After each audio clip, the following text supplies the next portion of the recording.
केंद्रीय सरकारी कर्मचारियों और पेंशनर्स के लिए एक अहम अपडेट आया है। सरकार ने लोकसभा में दी गई एक महत्वपूर्ण सवाल का जवाब दिया है, जिसमें यह पूछा गया था कि क्या महंगाई भत्ते यानी कि डीएनएस अलाउंस को मूल वेतन में मिलाया जाएगा। सरकार का जवाब साफ है, वर्तमान में डीए को मूल वेतन में मिलाने का कोई भी प्रस्ताव नहीं है। तो इसका मतलब आखिर क्या है, आइए जानते हैं पूरी जानकारी क्या है। नमस्कार मेरे दोस्तों, आप देख रहे हैं सैनिक एकता और मैं हूं हीरा परिहार। मेरे दोस्तों, आगे बढ़ने से पहले आपसे एक रिक्वेस्ट है कि इस वीडियो को लाइक करें और वीडियो को शेयर करें और हमारे इस चैनल को सब्सक्राइब करना ना भूलें, ताकि आपको और भी अहम सरकारी अपडेट्स हमेशा मिलती रहे। दोस्तों, 1 दिसंबर 2025 को लोकसभा में श्री आनंद भदौरिया जी ने एक लिखित सवाल को उठाया था। इस सवाल में सरकार से पूछा गया था कि क्या सरकार ने 8वें केंद्रीय वेतन आयोग का गठन किया है और क्या मौजूदा महंगाई भत्ते डीए और डीआर को मूल वेतन में मिलाने का कोई प्रस्ताव विचाराधीन है, ताकि केंद्रीय कर्मचारियों और पेंशनर्स को राहत मिल सके, जो पिछले 30 वर्षों से अभूतपूर्व महंगाई का सामना कर रहे हैं।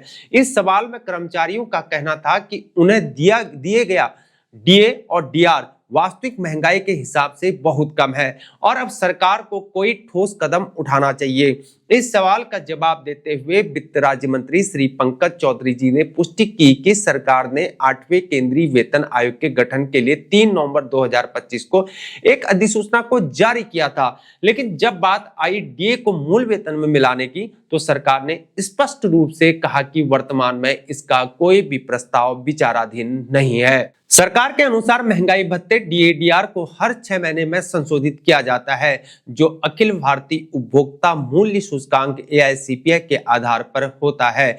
यह संशोधन कर्मचारियों के वेतन और पेंशन को महंगाई से होने वाली हानि से बचाने के लिए किया जाता है।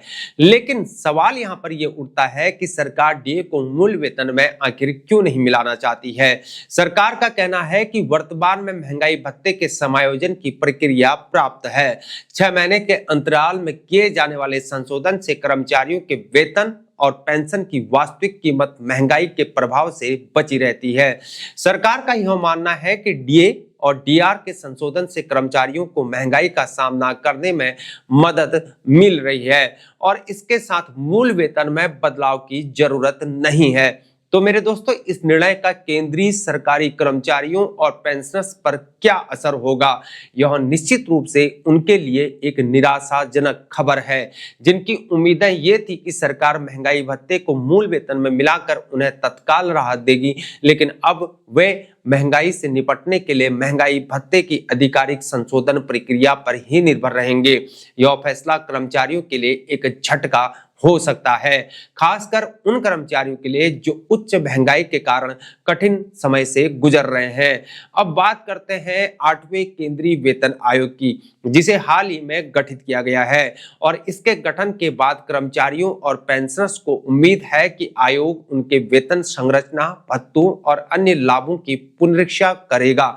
हालांकि डीए और मूल वेतन के विलय का सवाल अभी भी नहीं उठाया गया है, लेकिन आयोग के आने वाले सुझावों से सरकार की नीतियां बदल भी सकती हैं। हालांकि डीए को मूल वेतन में मिलाने की उम्मीदें फिलहाल अब खत्म हो चुकी हैं, लेकिन 8वें वेतन आयोग के सुझावों से कर्मचारियों के वेतन और भत्तों में सुधार जरूर हो सकता है। तो मेरे दोस्तों, सरकार का निर्णय आपको कैसा लगा? क्या महंगाई भत्ते के संशोधन से ही कर्मचारियों की उम्मीदों का समाधान हो सकता है? अपने विचारों को कमेंट्स में हमारे साथ जरूर साझा करें।